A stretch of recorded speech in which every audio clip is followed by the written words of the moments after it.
اور پاک رہنے والوں سے بھی محبت فرماتے ہیں۔ اردو زبان میں دو لفظ استعمال ہوتے ہیں، ایک صاف اور ایک پاک، دونوں میں فرق ہے۔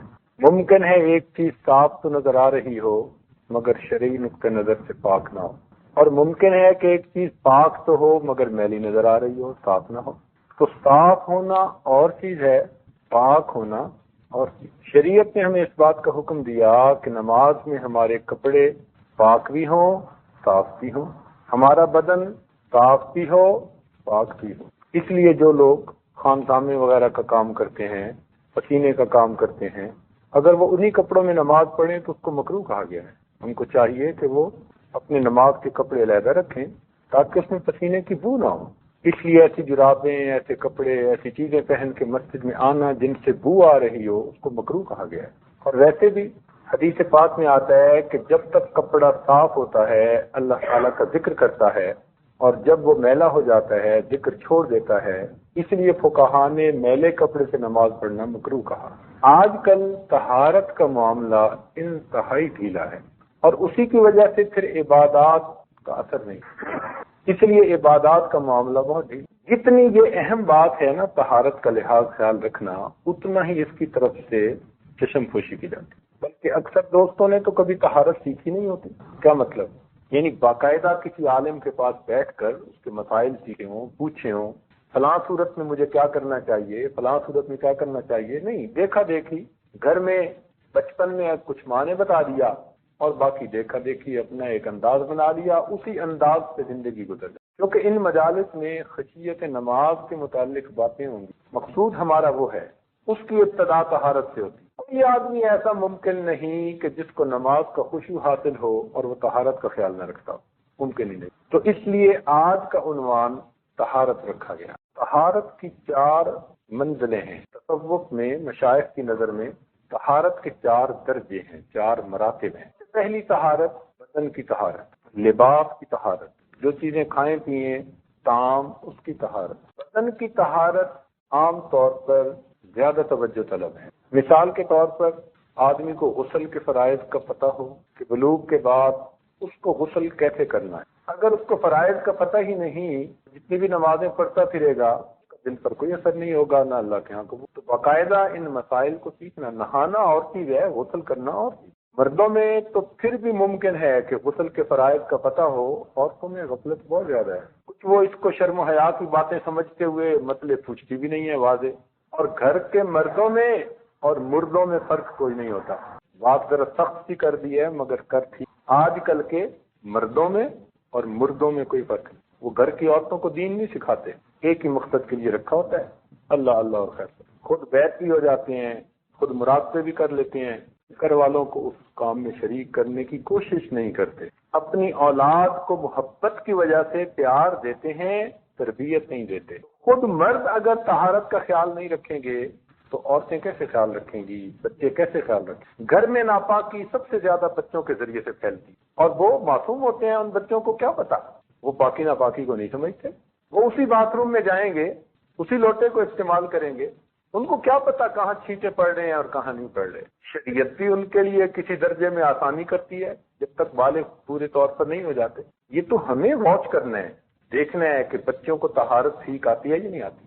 اب آپ یقین سے کہہ سکتے ہیں کہ اس نے اپنے سب بچوں کو غسل استنجا کے مسائل سکھائے ہیں، یا کسی ایسے عالم کے پاس بٹھایا ہے کہ جس نے ان کو یہ مسائل سکھائے ہوں۔ وہ بچے گیلے پاؤں کے ساتھ آئیں گے اور پھر اسی مصلے پہ نماز پڑھیں گے جہاں پہ ہم پڑھتے ہیں۔ اب جب گیلے پاؤں سے مصلے پہ کھڑے ہوئے تو مصلے پہ بھی اس کا اثر آیا۔ ناپاکی منتقل ہونے کے 2 طریقے ہیں۔ ایک طریقہ تو یہ کہ ناپاکی مائع شکل میں ہو، گیلی ہو اور چیز خشک ہو، یا پھر ناپاکی خشک ہو مگر چیز گیلی ہو، تو دونوں صورتوں میں ناپاکی منتقل ہو جاتی ہے۔ مثال کے طور پر ایک چیز خشک تھی مگر ناپاک تھی، آپ نے گیلے پاؤں پر رکھ دیے، اب پاؤں ناپاک ہو گئے۔ اب ذرا غور کیجئے، عام طور پر گھروں کے اندر جو صفائی کرنے والے ہوتی ہیں، یا تو خادمائیں عورتیں رکھی ہوتی ہیں یا کچھ گھروں میں مرد رکھے ہوتے ہیں۔ یہاں کا کچھ بابا آدمی نرالا نظر آتا ہے کچھ معاملات میں۔ ان کام کرنے والے مردوں کو تو غیر محرم سمجھتے ہی نہیں۔ کبیرہ گناہ روز ہو رہا ہے اور نام اعمال میں لکھا جا رہا ہے۔ اب وہ جو کام کرنے والے ہیں ان میں سے تو کوئی مسلم بھی نہیں ہوتے، تو ان سے توقع کیا کرنی، پاکی ناپاکی، وہ تو ہے ہی ناپاک۔ اب وہ مرد عورتیں غسل خانے دھوتے ہیں. اب جب غسل خانے دھوئیں گے تو ان کے ہاتھ ناپاک ہوں گے نا. جب ہاتھ ان کے ناپاک ہوں گے تو اسی ہاتھ سے وہ غسل خانے کا ہینڈل پکڑیں گے. اب ہینڈل بھی ناپاک ہو گیا, وہ تو آ گئے. اب آپ نے باتھ روم یوز کرنا ہے, آپ گئے, آپ نے باتھ روم سے فراغت استعمال کی حاصل کی, اور آپ نے بھی گیلے ہاتھوں سے اسی ہینڈل کو پکڑ لیا. اب وہ اگرچہ خشک تھا مگر ناپاک تھا, تو جب آپ نے گیلے ہاتھ اس کو لگا دیے تو ناپاکی آپ کے ہاتھ پر لگی. اب کہتے ہیں جی نماز میں کیفیت نہیں بنتی. زہر کوئی جان کر پیے یا بے دھیانی میں پیے, زہر نے تو اثر کرنا ہے.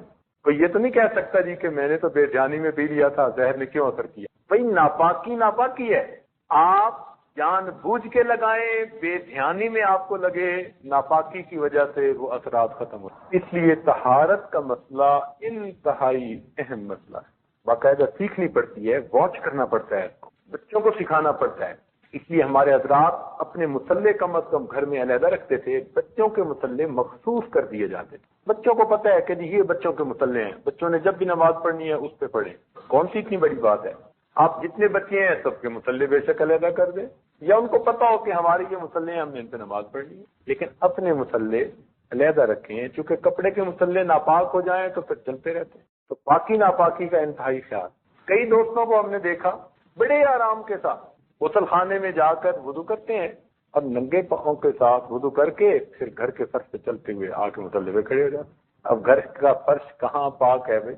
گھر کے فرش پہ تو روز وہ موپ کرتی ہے خادمہ, سویپ کرتی ہے, اور جس چیز سے اس کو سویپ کرتی ہے وہ چیز غسل خانوں میں بھی استعمال ہوتی ہے, فرش پہ بھی استعمال ہوتی ہے. تو کوئی گارنٹی نہیں کر سکتا. آپ کو ایک نئی سی چیز بتا دوں, ہم لوگ ایئرپورٹ پہ آ رہے تھے, قریب کا ایک ملک ہے, نام نہیں لیتا پھر مسئلہ نہ کھڑا ہو جائے. تو ایئرپورٹ پر مسجد بنی ہوئی ہے, نئی بنی ہے, خوبصورت, نمازیں ہم بھی پڑھتے تھے. قدرتاً ہم اس دن پہنچ گئے, اللہ نے ہمیں محفوظ رکھنا تھا. تو ایئرپورٹ کی جو کام کرنے والی عورت تھی, وہ پاک قالین کے اوپر وہ جو گیلا ہوتا ہے نا, کیا کہتے ہیں اپنی زبان میں, موب, وہ گیلا موب جناب, اس نے اس پانی کے اندر اس کو جو ہے نا بھگویا اچھی طرح, پھر وہ گیلا پورے قالین کے. ہم جب پہنچے تو وہ دروازے کے قریب پہنچ چکے. میرا ماتھا ٹھنکا, میں نے کہا دوست ہے کہ پوچھو اس سے کیا یہ روز ایسا کرتی ہے؟ لگی ہاں, میں تو بلا ناوے ایسا کرتی. میں نے پوچھا کہ اس کو کہو کہ یہ علیحدہ موب ہے یا اسی موب کو ہر جگہ, کہنے لگی میں باتھ روم بھی اسی سے صاف کرتی ہوں. اب اس سے اندازہ لگا لیجئے طہارت کی جگہ کا پاک ہونا, نہ نماز کی جگہ کا پاک ہونا, اس کے بارے میں ہمیں کتنا کیئرفل ہونے کی ضرورت ہے. پھر ہم نے اس دوست کو مشورہ دیا کہ ایئرپورٹ کے قریب ایک مسجد ہے, اس مسجد کے ذمہ دار لوگوں کو بھیجیں اور یہاں کی انتظامیہ سے کہیں کہ مسجد کی صفائی ہم ذمہ لیتے ہیں, ہمارا بندہ آ کے کرے گا, آپ کو متفکر ہونے کی ضرورت نہیں ہے. میں نے کہا ایک بندہ اپوائنٹ کرو, اجر ملے گا, لوگوں کی نمازیں ٹھیک ہوں گی. تو پھر ان کو یہ تجویز پسند آئی تو انہوں نے کہا انشاءاللہ اس کی صفائی کی ذمہ داری ہم لیں. تو اس لیے گھروں میں بھی اسی طرح کام کرنے والیوں, ان کو تو مسائل کسی نے نہیں پڑھائے سکھائے ہوتے, ان سے توقع بھی نہیں کرنی چاہیے کہ ان کو پتہ ہوگا ان چیزوں کا. تو ناپاکی پھر گھر کی ہر چیز میں ٹرانسفر ہوتی چلی جاتی. تو بدن کا پاک ہونا, اس کے مسائل سیکھنے پڑتے ہیں. عورتوں میں عام طور پر بالوں کے کھولنے کے معاملے میں سستی ہوتی ہے, چلو, لیکن ان کی جو یہ چھوٹی رنگ وغیرہ پہنتی ہیں یا کچھ ناک میں پہن لیتی ہیں یا ادھر پہنتی ہیں, ان کو بھی ٹھیک طرح سے ہلا کے پانی نہیں پہنچاتی, حالانکہ وہاں بھی پانی کا پہنچانا فرض ہوتا ہے. تو انہوں نے نہا تو لیا, لیکن وہ جو جگہیں ہیں یا وہ جو جسم کے سوراخ ہیں ان میں پانی نہیں پہنچا صحیح طرح سے.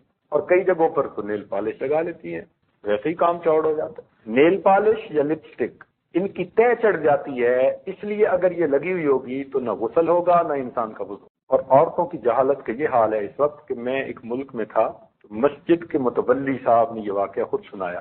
بڑا شہر نہیں تھا, ذرا دیہات تھی, لیکن مسجد کا متولی نیک بندہ تھا, اچھا بندہ تھا, رو رہا تھا بیٹھا ہوا. پوچھا کیا ہوا؟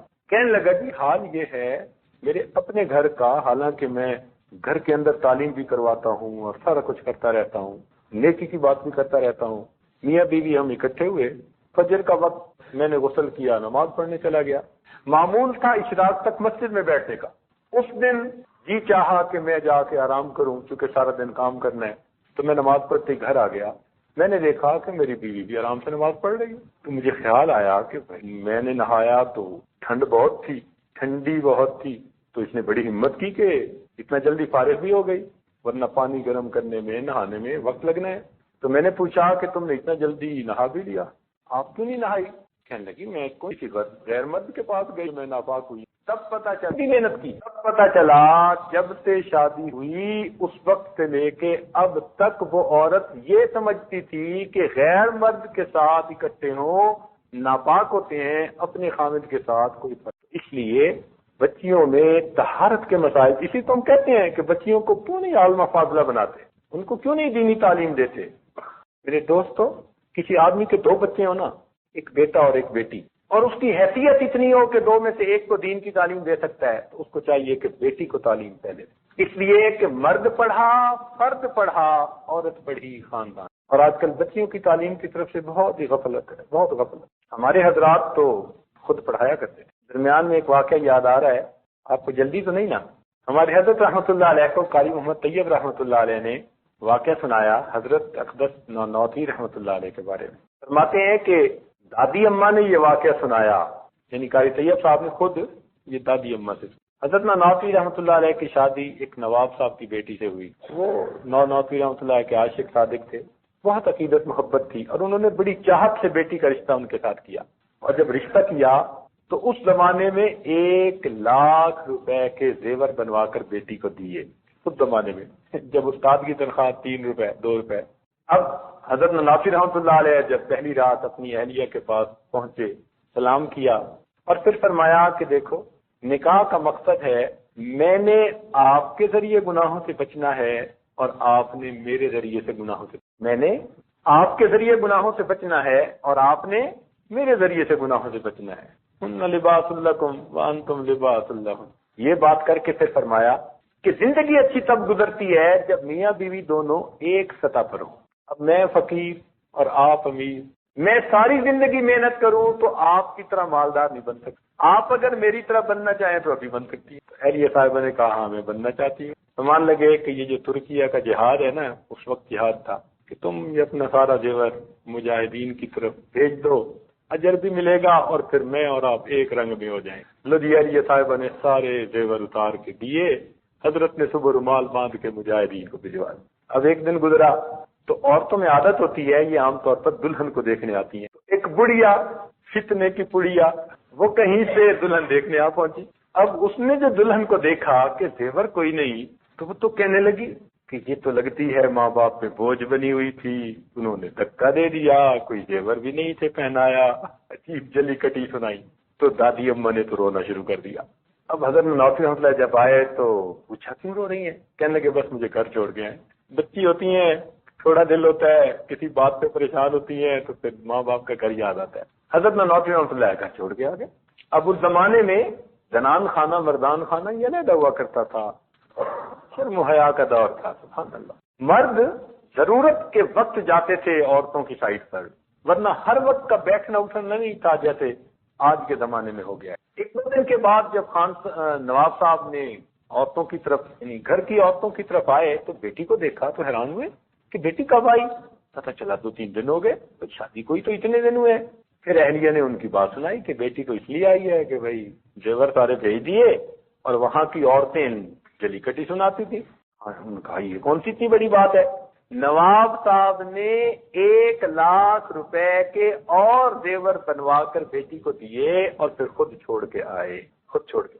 حضرت نانوتوی رحمۃ اللہ علیہ جب مدرسے سے گھر آئے، اہلیہ آئی ہوئی تھی، جب ملاقات ہوئی تو حضرت نے فرمایا خدا کی بندی، میں نے تو اس لیے کہا تھا کہ ایک سطح پر ہوں تو میاں بیوی کی زندگی اچھی گزرتی ہے، میں نے مجبور تو نہیں کیا تھا، آپ نے خواہ مخواہ مجھے اپنے والد کے سامنے رسوا کیا، میں نے تو یہ کہا تھا کہ یہ سانپ بچھو ہیں تم کیا کرو گی۔ اب ان کی بات میں توجہ تھی۔ دادی صاحبہ نے فرمایا کہ حضرت کے جب یہ لفظ منہ سے نکلے نا کہ یہ سانپ بچھو ہیں تو فرماتی ہیں مجھے محسوس ایسے ہونے لگ گیا کہ یہ سانپ ہیں، یہ بچھو ہیں جو میں نے پہنے ہوئے ہیں۔ کہنے لگی اتنا میرے اوپر یہ کیفیت ہوئی، میں نے تو نوچنا شروع کر دیا، نکالنا۔ حضرت فرماتے ہیں نہ نہ نہ نہ، اور میں سب زیورات کو توڑ رہی ہوں، نکال رہی ہوں، اتار رہی ہوں، حتیٰ کہ بدن سے سارے زیور اتار کر میں نے کہا حضرت یہ سانپ بچھو ہیں، ان کو بھی بھیج دو، آج کے بعد میں نام نہیں لوں۔ حضرت نے اگلے دن وہ بھی مجاہدین کو بھجوا دیا۔ پھر اس کے بعد دادی صاحبہ جو تھی انہوں نے حضرت نانوتوی رحمۃ اللہ علیہ سے پڑھنا شروع کر دیا۔ پڑھتے پڑھتے اتنا پڑھا، قاری محمد طیب رحمۃ اللہ علیہ نے خود فرمایا میں نے ان دادی صاحبہ سے مشکات شریف کو سبکن پڑھا۔ ہمارے اسلاف گھر کی عورتوں کو اس طرح بنایا سنوارا کرتے کہ جس کو الف با کا بھی پتہ نہیں تھا، ان کے جو عورتیں اپنے ہاتھوں سے کرتی، اس لیے کہ اس میں اگر 3 سائیکل ہیں نا مشین میں، آٹومیٹک پانی آئے اور 3 سائیکل، اتنا پیور اتنا صحیح وہ سفید کر دیتی ہے کہ ایک قطرہ پانی نہیں رکھ دیتا۔ 2 بندے مل کے بھی کپڑے کو نچوڑے تو اتنا نہیں نچوڑ سکتے جتنا مشین نچوڑ دیتی ہے، اور اگر 3 مرتبہ وہ رنس کرتی ہے تو الحمدللہ کپڑے بالکل پاک ہیں، 100% پاک۔ ہاں، اس کو نکال کے پھیلانے والی عورت اپنے ہاتھوں کا خیال رکھے۔ اب کیا کرتی ہیں کہ کپڑے تو پاک دھل گئے، لیکن اٹھا کے پھیلانے والی گھر کی نوکرانی ہے، اب وہ انہی ہاتھوں سے پاک کپڑوں کو لے جا کے پھیلا رہی ہے، پھر وہی سارا کچھ۔ تو آپ پورے پروسیس پر نظر ڈالیں، درمیان میں مشین نے تو کپڑے دھو دیے، 3 مرتبہ پاک کر دیے، رنس کر دیے، بالکل صحیح، لیکن ہم کن ہاتھوں سے اس کو لے جا کے لٹکا رہے ہیں، کس جگہ پر لٹکا رہے ہیں، ان کا خیال رکھنا، عورت کو بتانا پڑتا ہے، ان کو سمجھانا، اپنے کھانے پینے کی چیزوں کا خیال رکھنا۔ کچن کے اندر بھی پاکی ناپاکی کا بڑا مسئلہ بنتا ہے، اور اگر کام کرنے والی یہ دوسری عورتیں ہوں تو ان بیچاریوں کو کیا پتا، وہ چیز نیچے گرے گی اسی ہاتھ سے اٹھا کے اس کو اوپر رکھ دیں۔ اور اچھے دوستوں میں برتنوں کے تلوے کے بارے میں تو احساس ہی نہیں ہوتا کہ یہ بھی ناپاک ہوتے ہیں۔ برتنوں کے تلوے کو ہمیشہ مشکوک ہی سمجھیں، آپ کو نہیں پتا وہ کس جگہ پر رکھے گئے۔ اور دوست کیا کرتے ہیں کہ گھر سے کھانا لے کے آئے اور ٹرے کو اوپر رکھ دیا دسترخوان پر، یہ سب سے بڑی غلطی ہوتی ہے۔ ٹرے اوپر رکھنے کی کیا ضرورت ہے، ٹرے کو رکھیں سائڈ پر، اور جو اندر برتن پڑے ہیں وہ اٹھا کے رکھیں دسترخوان۔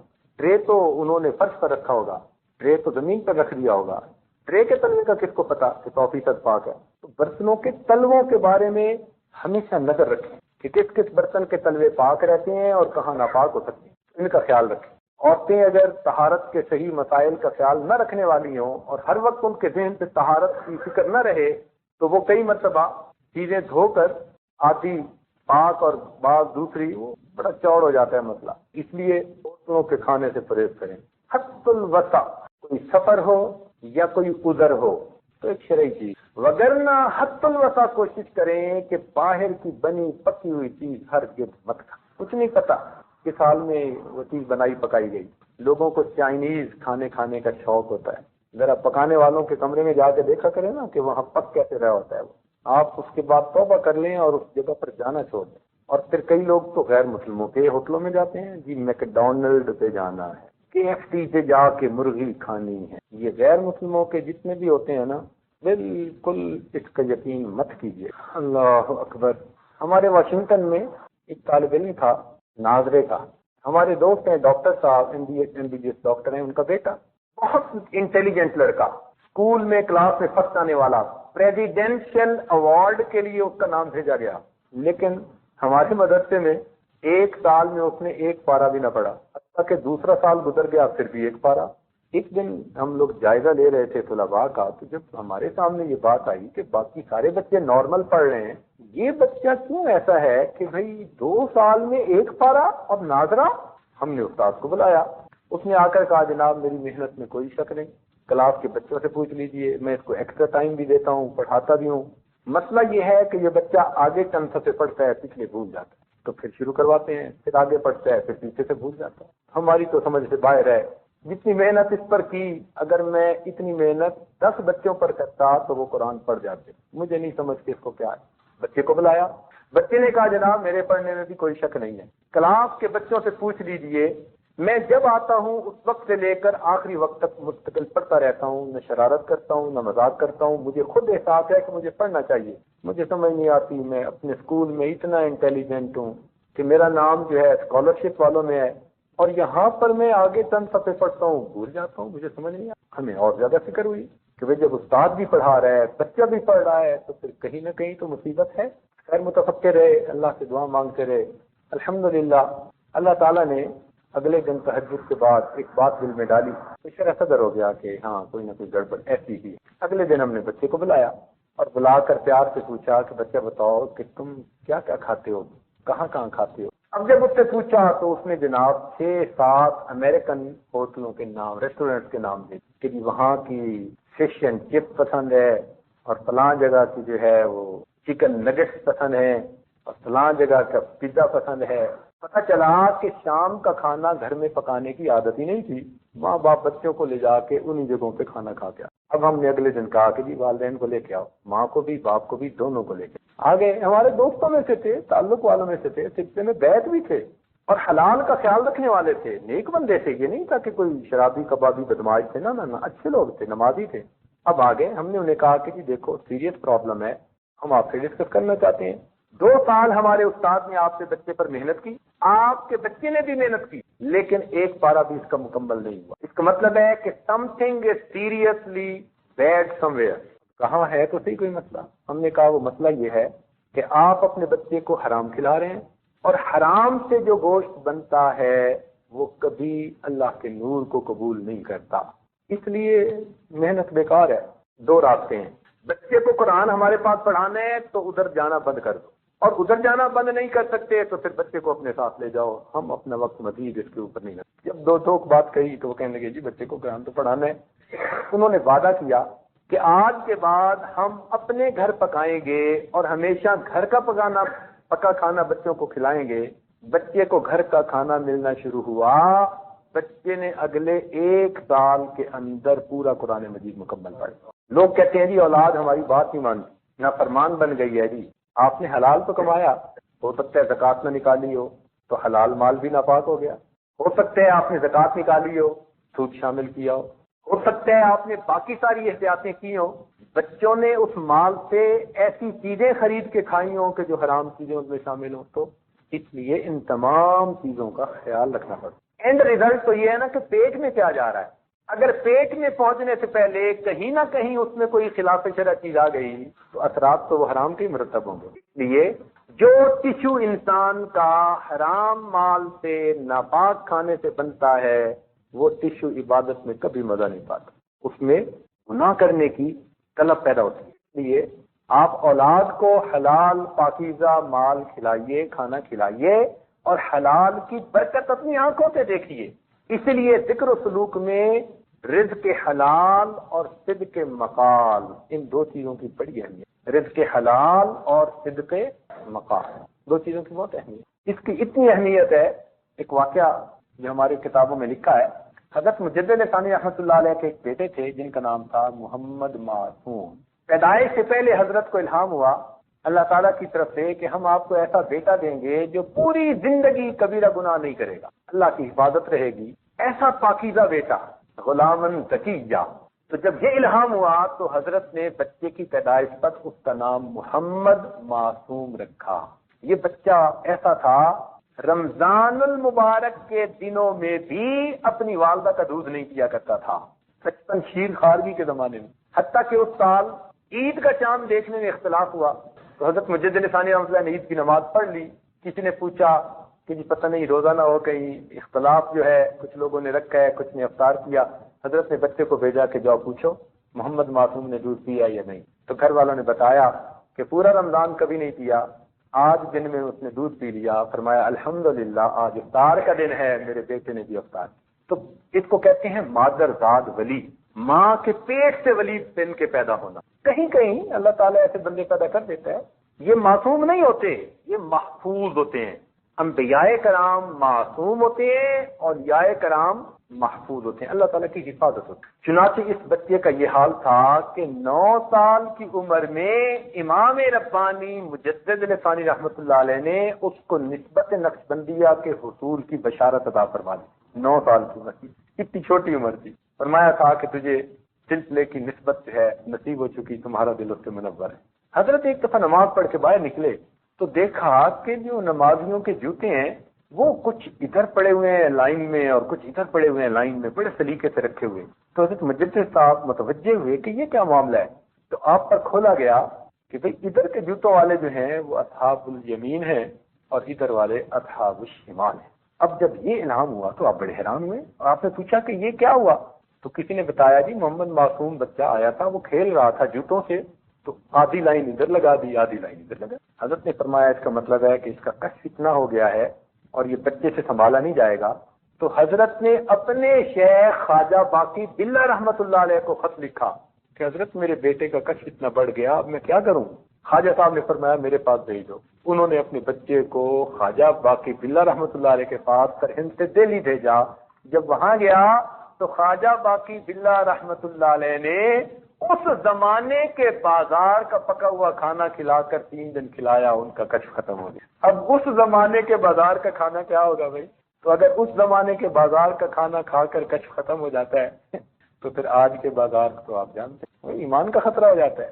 اس لیے ایک عادت بنا لیجئے کہ کھانا گھر کا کھانا ہے پکا ہوا، باہر کا نہیں کھانا، یا سفر میں یا کوئی اور عذر میں جو شرعی ہو تو پھر شریعت اس کے لیے اجازت دیتی ہے۔ پاک کپڑے پاک، اور انسان جو کھانا کھاتا ہے یہ کھانا پاک ہو۔ چنانچہ حضرت خواجہ غلام علی دہلوی رحمۃ اللہ علیہ جو مرزا مظہر جان جانا رحمۃ اللہ علیہ کے خلیفہ خاص تھے، وہ فرماتے ہیں کہ ایک مرتبہ میں کہیں دعوت پر چلا گیا اور وہاں پر مشتبہ کھانا کھا لیا۔ فرماتے ہیں میری کیفیات بند ہو گئی، میں نے شیخ کو بتایا، شیخ نے کہا کہ روزانہ آنا، میں تمہیں خاص مراقبہ کرواؤں گا، توجہ ڈالوں گا۔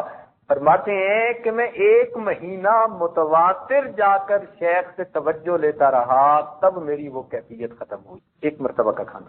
اس عاجز کے سسر محترم خواجہ محمد عبد المالک صدیقی رحمۃ اللہ علیہ جو میرے شیخ کے شیخ بھی تھے، حضرت مرشد عالم رحمۃ اللہ علیہ کے وہ شیخ بنے، اور ان کو حضرت مدنی رحمۃ اللہ علیہ ہر سال خواجہ عبد المالک صدیقی رحمۃ اللہ علیہ نے 1 ہفتہ ٹھہرنے کا پروگرام کیا اور تیاری کی کہ میں جاؤں۔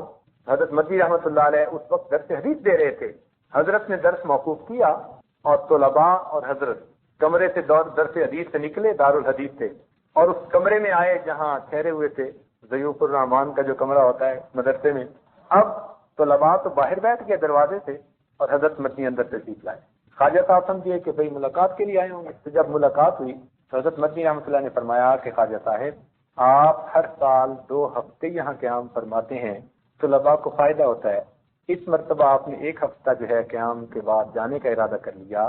میں نے درس حدیث موقوف کیا، بچے وہاں بیٹھے ہیں اور میں یہاں بیٹھا ہوں، جب تک آپ 1 ہفتہ اور رہنے کا ارادہ نہیں فرمائیں گے نہ میں دارالحدیث میں جاؤں گا نہ بچے۔ اتنا حضرت نے اصرار کیا تو خواجہ صاحب نے مزید 1 ہفتہ قیام فرمایا، اور حضرت مفتی کفایت اللہ رحمۃ اللہ علیہ درس دے رہے تھے، قلب کا لفظ آ گیا تو طلباء کو فرمایا بھائی اس لفظ کا اگر لفظی معنی سمجھنے ہیں تو میں بتا دیتا ہوں، اور حقیقت معلوم کرنی ہے تو خواجہ عبد المالک سے اجازت۔ اللہ نے ان کو وہ مقام دی۔ چنانچہ ان کے حالات زندگی میں انہوں نے خود یہ لکھوایا کہ حضرت اکبر ثانی رحمۃ اللہ علیہ سے ایک دفعہ ملاقات ہوئی۔ حضرت اکبر ثانی رحمۃ اللہ علیہ کی عادت شریفہ تھی کہ کوئی بھی آ جاتا اپنے نظم کو آگے پیچھے نہیں کرتے، لیکن اللہ تعالیٰ کی شان کہ جب خواجہ صاحب پہنچے اور حضرت ثانی رحمۃ اللہ علیہ نے دیکھا تو دیکھ کر بڑے خوش ہوئے۔ عارف نے پوچھا کہ آپ کون ہیں، کہاں سے ہیں؟ فرمایا کہ میں ایک نقشبندی فقیر ہوں، اللہ اللہ کرتا بھی ہوں، کرواتا بھی ہوں، اسی میں زندگی گزر رہی ہے۔ تو ثانی رحمۃ اللہ اتنے خوش ہوئے کہ ان کو بلایا اور اپنے نظام الاوقات کو منسوخ کرنے کا اس دن اعلان کیا، اور پورا دن بمائے مریدین کے حلقے اور ذکر کی شکل میں گزارا۔ اور پھر جب شام کو رخصت کرنے لگے تو مسجد کے باہر جب ان کو رخصت کیا تو وہاں پر فرمایا خواجہ صاحب قیامت کے دن میرا بھی خیال رکھ۔ یہ حضرت اقدس ثانی رحمۃ اللہ علیہ کا کہ خواجہ صاحب قیامت کے دن میرا بھی خیال۔ ان کی بات ہے کہ وہ کھانے پینے میں بہت احتیاط کرتے تھے، بہت زیادہ، سفر میں بھی ہوتے تھے تو بہت احتیاط، حتیٰ کہ اس زمانے میں ہندوؤں کے ہاتھوں کا کئی مرتبہ گھی بکتا تھا تو وہ گھی بھی ہر استعمال نہیں کرتے تھے، اپنا گھی اپنے ساتھ ہوتا تھا، اپنی چیزیں کئی مرتبہ اپنے ساتھ ہوتی تھیں، ہر بندے کے گھر کا کھانا بھی نہیں کھاتے تھے۔ فرماتے تھے بھائی میں معذور ہوں تو میرے عذر کی وجہ سے مجھے معاف فرما دیجئے، میں ہر جگہ دعوت نہیں کھا سکتا، تو ہر چیز کھانے سے مجھے نقصان ہوتا ہے۔ مقصود تو یہ تھا کہ روحانی نقصان ہوتا ہے۔ ان کا واقعہ میں سنا رہا ہوں جو میرے پیر و مرشد کے صاحبزادے انہوں نے خود سنایا اس عاجز۔ فرمانے لگے کہ خواجہ صاحب ایک مرتبہ ہمارے گھر آئے اور اس عاجز کے پیر و مرشد کہیں باہر تبلیغ پر گئے ہوئے تھے تو وہ پیچھے سے سفر کرتے ہوئے پہنچ گئے۔ صاحبزادہ صاحب کہتے ہیں کہ کھانے کا وقت آیا تو میں نے کھانا حضرت کے سامنے جا کر رکھا، حضرت سے ایک نظر کھانے کو دیکھا اور خاموش بیٹھے۔ میں نے کہا حضرت کھا لیجیے، حضرت خاموش ہیں۔ میں نے پھر کہا حضرت کھانا کھا لیجیے، کہنے لگے اب انہوں نے مجھے ایسے دیکھا جیسے شیر دے، تو مجھے پسینہ آ گیا کہ خواجہ صاحب نے غصے اور جلال کے ساتھ دیکھا۔ میں نے کہا جی حضرت۔ فرمان لگے یہ تمہارے گھر میں سور کہاں سے آ گیا؟ یہ الفاظ کہے کہ تمہارے گھر میں سور کہاں سے آ گیا؟ نہیں پتا، پھر خیال آیا، میں نے کہا جی میں امی سے پوچھ کے آتا ہوں۔ کہنے لگے میں بھاگا وہ اندر گیا اور میں نے کہا اماں وہ حضرت تو کھانا نہیں کھا رہے اور فرما رہے ہیں تمہارے گھر میں سور کہاں سے آ گیا؟ تو سنتے ہی والدہ صاحبوں کو بھی پسینہ آ گیا، کہنے لگی ہاں غلطی مجھ سے ہوئی، یہ میرے ہمسائے کی عورت بڑی مدت سے متمنی تھی کہ جب بھی تمہارے پیر صاحب آئیں گے تو ان کا کھانا میں پکاؤں گی، اور مجھے خیال نہیں رہا، میں نے قبول کر لیا تو یہ کھانا ہمارے گھر کا نہیں پکا ہوا، یہ تو ہمسائے کے گھر کا پک کے آیا۔ کہنے لگے والدہ صاحبہ نے اس وقت کچن میں کھانا بنایا اور بنا کر دیا، اور خواجہ صاحب نے اس کو نوش فرمایا۔ تو یہ ایسے بصیرت والے لوگ تھے کہ کھانے کو دیکھ کر ان کو پتہ چلتا تھا اس میں نور ہے، اس میں ظلمت پڑتی ہے۔ کتنے لوگوں نے خواجہ صاحب کو آزمایا، بڑے اچھے ادھر ادھر کے کھانے بنوا دیے، اور ایک سادی سی روٹی اور کوئی دال سبزی ایسی وہ بنا کے کہیں ایک طرف رکھ دی، اور خواجہ صاحب نے صرف وہی 2 چیزیں کھائیں اور باقی چیزوں کی طرف التفات ہوا۔ ہمارے قریب کے زمانے کے بزرگ حضرت مولانا احمد علی لاہوری رحمۃ اللہ علیہ، الحمدللہ اللہ نے ان کو بھی عجیب شان دی تھی، عجیب صاحب کش تھے، حتیٰ کہ فرما دیا کرتے تھے کہ مجھے اگر کھلانا ہے تو فلاں جگہ جو پھل پڑے ہیں وہ ان کی بیع ٹھیک ہوئی ہے، تم وہ لے کے آؤ میں وہ کھا لوں۔ اور فرمایا کرتے تھے کہ میرے پاس جو بندہ 40 دن رہے اور میرا بتایا ہوا کھانا کھائے، 40 دن کے بعد اس کو ولایت کا نور نہ حاصل ہو تو مجھ پر ہنسی۔ کہتے تھے 40 دن رہو میرے پاس، کھاؤ وہ جو میں بتاؤں گا کہ بھئی یہ کھاؤ یہ کھاؤ یہ کھاؤ۔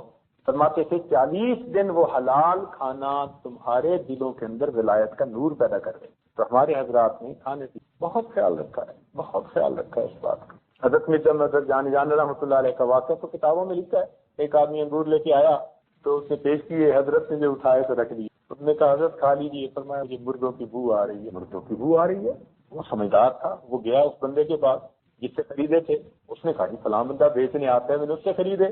جب اس کے پاس گیا تو پتہ چلا کہ اس نے قبرستان میں انگوروں کی بیلیں لگائی، قبرستان میں انگوروں کی بیلیں اگائی ہوئی تھی، ان پر انگور لگے تو خواجہ صاحب نے اٹھائے اور کہنے لگے مجھے مردوں کی بو آتی۔ یہ ایک فراست ہوتی ہے، اللہ تعالیٰ عطا فرما دیتے۔ تو اس لیے ہمیں احساس نہیں ہوتا، لیکن کھانے پینے میں حلال پاکیزہ کھانے کا ہونا یہ انتہائی ضروری ہے۔ اب جب تک آپ اس کا خیال نہیں رکھیں گے نماز کی حضوری نصیب نہیں ہوگی، وساوت سے جان نہیں چھوٹے گی۔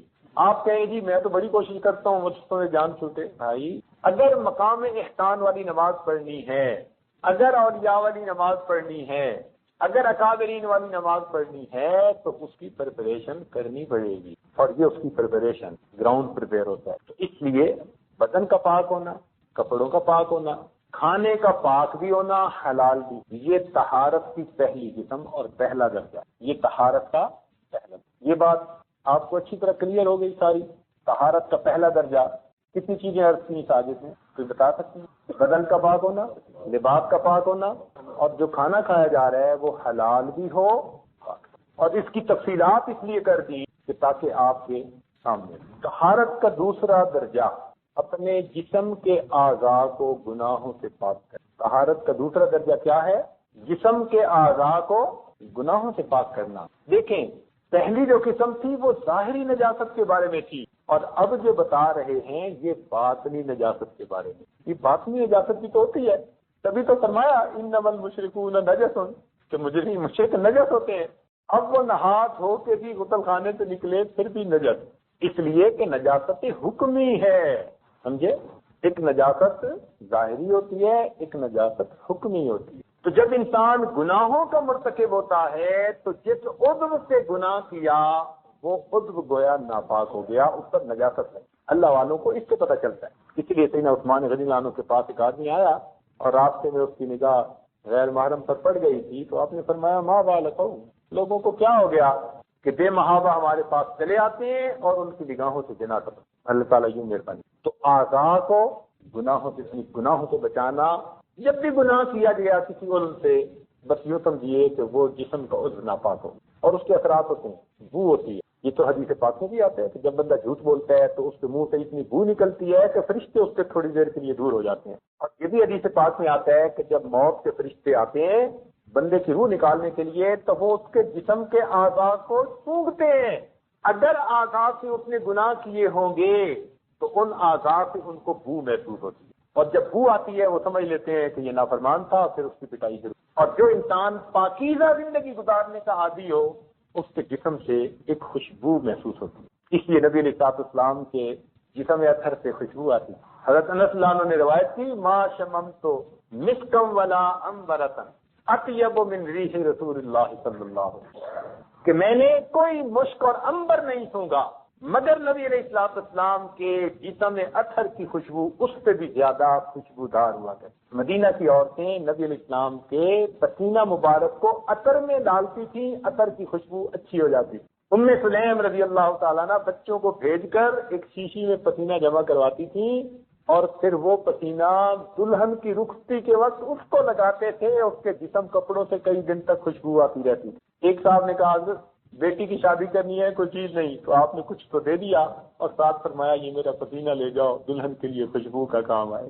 ایسی اس گھر سے خوشبو آتی تھی کہ وہ گھر والے ہی عطر والوں کا گھر مشہور ہو گیا۔ صحابہ کرام فرماتے ہیں ہم نبی علیہ السلام کو کبھی ڈھونڈنا ہوتا تو جس راستے سے گزرتے اس راستے کی مہک سے اندازہ لگا لیتے تھے اللہ کے محبوب اس طرف گئے ہیں، سبحان اللہ۔ تو دیکھا جسم سے کیسی خوشبو، اور یہی خوشبو سیدنا صدیق اکبر رضی اللہ عنہ کے جسم سے نکلتی تھی۔ حضرت عمر رضی اللہ عنہ کی روایت ہے، وہ فرماتے ہیں کہ سیدنا صدیق اکبر کے جسم سے ایسی خوشبو آتی تھی اطیب من ریح المسک، جو کہ مشک کی خوشبو سے بھی زیادہ جو ہے وہ خوشبودار ہوا کرتی۔ اس لیے اللہ والے چونکہ نیکی کی زندگی گزارتے ہیں ان کے جسموں سے خوشبو محسوس ہوتی ہے، فرشتوں کو بھی خوشبو آتی ہے۔ اس لیے جو ذکر کرنے والے لوگ ہیں نا قلبی ذکر، وہ فرشتوں کو پتہ نہیں چلتا، ان کو تو اتنا چلتا ہے کہ خوشبو آئی، وہ لکھتے ہیں نام اعمال میں خوشبو آئی خوشبو آئی۔ اللہ تعالیٰ قیامت کے دن پوچھیں گے بھائی یہ کیا لکھا؟ اللہ خوشبو آتی تھی، پتہ تو نہیں چلتا تھا ہے کیا؟ اللہ فرمائیں گے کہ میرا بندہ اپنے دل میں مجھے یاد کرتا تھا، ذکر کر رہا ہوتا تھا، اب اس ذکر کا بدلہ میں نے دینا ہے۔ اللہ اپنی رحمت کے ساتھ ذکر قلبی کا اجر عطا فرمائے۔ تو گناہوں کی وجہ سے اعضاء ناپاک ہو جاتے ہیں، نیکی کی وجہ سے پھر ان کی نجاست ختم ہو جاتی، دھل جاتی۔ اس کو نجاست حکمی کہتے ہیں۔ ظاہر میں تو بندہ کافر ہوگا، گورا چٹا ہوگا بدن اس کا، مگر پھر بھی نجس ہے، کیونکہ مشرک کو اللہ تعالیٰ نے نجس فرما دیا۔ تو پہلا درجہ ظاہری بدن، کپڑے، کھانا، ان چیزوں کی نجاست سے پرہیز کرنا، بچنا، اعضاء کو گناہوں کی نجاست سے بچانا۔ یعنی یہ ذہن میں رکھیں کہ جب بھی غیر محرم پر ہماری بری نظر پڑے گی ہماری آنکھ ناپاک ہو، زبان سے جھوٹ نکلے گا ہماری زبان ناپاک ہو، ہاتھ سے ہم نے کسی کے حقوق کو غصب کیا ہاتھ ناپاک ہو، تو جس عضو سے گناہ کر رہے ہیں وہ ناپاک ہے۔ اب ان اعضاء کو ان گناہوں سے پاک کرنا۔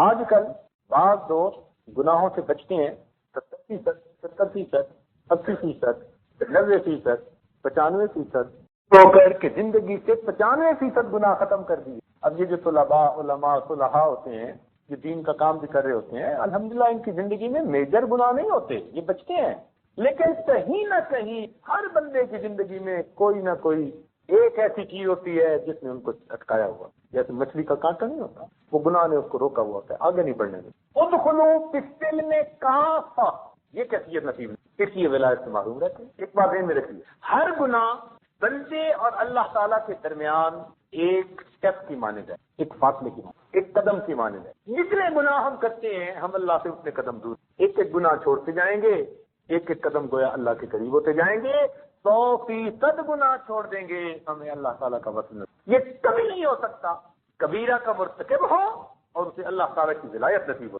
اس لیے اولیاء کرام سے کبائر کا ارتکاب نہیں ہوتا۔ ہاں کبھی کوئی ایسی صورت بن جائے تو جب تک وہ توبہ کر کے اس کو معاف نہیں کروا لیتے وہ چین نہیں دیا کرتے، اس لیے ان کی زندگی سے کبائر ختم ہو جاتے، اول تو ہوتے نہیں، اور اگر تقاضۂ بشریت کبھی ہو جائیں جب تک پھر وہ توبہ ایسی کرتے ہیں کہ ان کی توبہ کے ثواب کو اگر شہر پہ تقسیم کر دو اللہ کی قسم شہر والوں کے گناہ معاف کر۔ تو طہارت کا پہلا درجہ ظاہری نجاست سے اپنے آپ کو بچانا، اور طہارت کا دوسرا درجہ باطنی نجاست سے یعنی گناہوں سے اپنے اعضاء کو بچانا۔ مردوں میں عام طور پر آنکھ کے گناہ زیادہ، عورتوں میں عام طور پر زبان کے گناہ۔ ہمارا یہ تجربہ ہے، دیندار عورتیں بھی گول مول ایسی بات کر جائیں گی جو آرام سے، اور بڑے آرام سے کہ بس میں نے گول سی بات کر دی، بھائی وہ جو کہہ رہی ہے نا آپ میں نے گول سی بات کر دی وہ جھوٹ ہے۔ تو آج تو وقت ایسا ہے کہ نیک عورتیں، آپ تجربہ کر کے دیکھ لی، ذرا کی کوئی بات ہوگی نا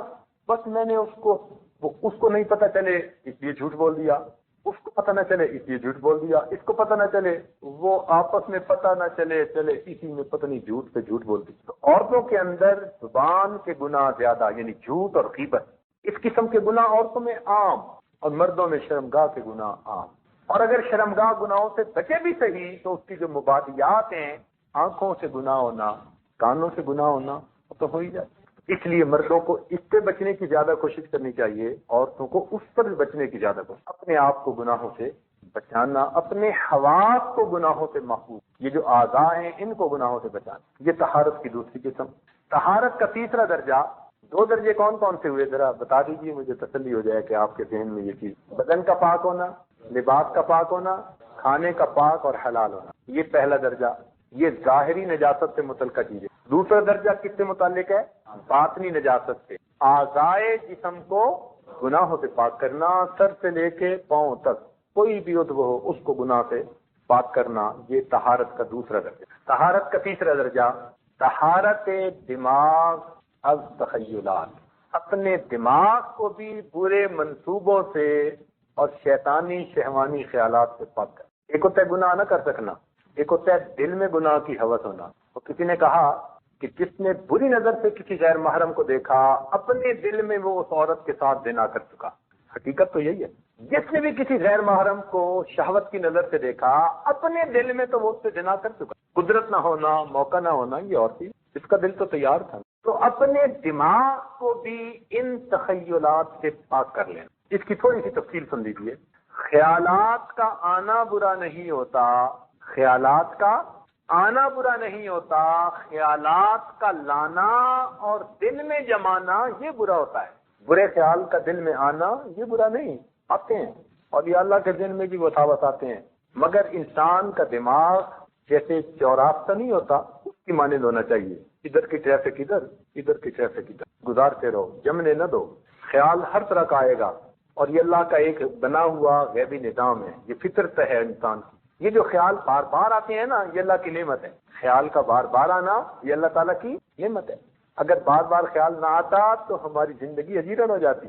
آپ گھر سے نکلے، بیوی نے کہا جی کہ گروسری نہیں ہے اور شام کو افطاری کے لیے سب کچھ بنانا ہے، اور جب باہر نکلے تو آپ کو ایک دوست مل گیا جو 30 سال پہلے مدرسے اسکول میں پڑھتا تھا. آپ بڑے خوش ہیں اور خوش ہو کے اس کے ساتھ باتیں کرنے لگے، اور اگر آپ بھول جائیں کہ میں کس مقصد کے لیے نکلا تھا تو پھر آپ تو اسی کے ساتھ سارا دن جو ہے وہ بیٹھے رہیں گے. لیکن آپ اس سے بات کر رہے ہوں گے نا تو تھوڑی تھوڑی دیر بعد دماغ میں خیال آ رہا ہوگا، گروسری پہنچانی ہے، اہلیہ انتظار میں ہوگی.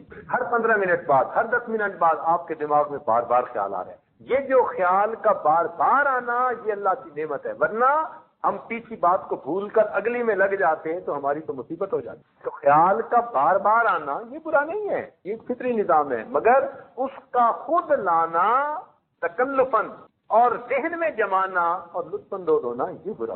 اس سے بچنے کی ضرورت. بس خیال آئے اس کو جھٹک دی، اپنا خیال نیکی کی طرف، اللہ کی طرف رجوع کی. بس جب آپ خیال کو جھٹکتے جائیں گے تو انشاءاللہ آپ پر اس کے اثرات برے نہیں ہوں گے، بلکہ آپ کو اس کی وجہ سے اجر ملے گا کہ برے خیالات کو آپ نے پش کر دیا، ذہن سے نکال دیا. تو اس کو کہتے ہیں طہارت دماغ از تخیلات. سوچ بھی پاک رہے. ویسے کئی مرتبہ بہت سوچ میں گند ہوتا ہے، بہت گند ہوتا ہے. اللہ اکبر. میں کیا بتاؤں، ایک صاحب نے مجھے خط لکھا کہ ایک مرتبہ میں نماز بھی پڑھ رہا تھا اور نماز پڑھنے کے دوران کبیرہ گناہ کرنے کا پروگرام بھی بنا رہا. نماز بھی پڑھ رہا ہوں، کہنے لگا میری حالت یہ، اسے خط میں لکھا، کہنے لگا حالت یہ کہ میں نماز بھی پڑھ رہا ہوں اور نماز کے دوران میں کبیرہ ایک گناہ کرنے کا پکا پروگرام بھی بنا رہا. تو حالت تو یہ ہوتی. اب اگر ذہن کے ہر وقت کے خیالات ایسے رہیں گے تو نماز میں کیسے خیال ٹھیک ہو جائیں گے؟ پھر نماز میں بھی وہی چیز گھومتی رہے گی. اس لیے طہارت کا تیسرا درجہ کیا ہے؟ طہارت دماغ از تخیلات، یعنی برے تخیلات، شہوانی خیالات، شیطانی خیالات، ان سے اپنے دماغ کو پاک کرنا، یہ طہارت کا تیسرا درجہ. یہاں تک بات کلیئر ہو گئی، اچھی طرح سمجھ آ گئی. چوتھا درجہ ہے طہارت دل از مذمومات. طہارت دل از مذمومات و محمودات. یہ ذرا سمجھنا تھوڑا سا ڈیفیکلٹ ہے. طہارت دل از مذمومات اور محمودات. کیا مطلب؟ مذمومات کا مطلب تو یہ کہ برے منصوبے دل میں نہ باندھے، برے ارادے نہ ہوں، یعنی دل میں بھی گناہ کا ارادہ نہ ہو.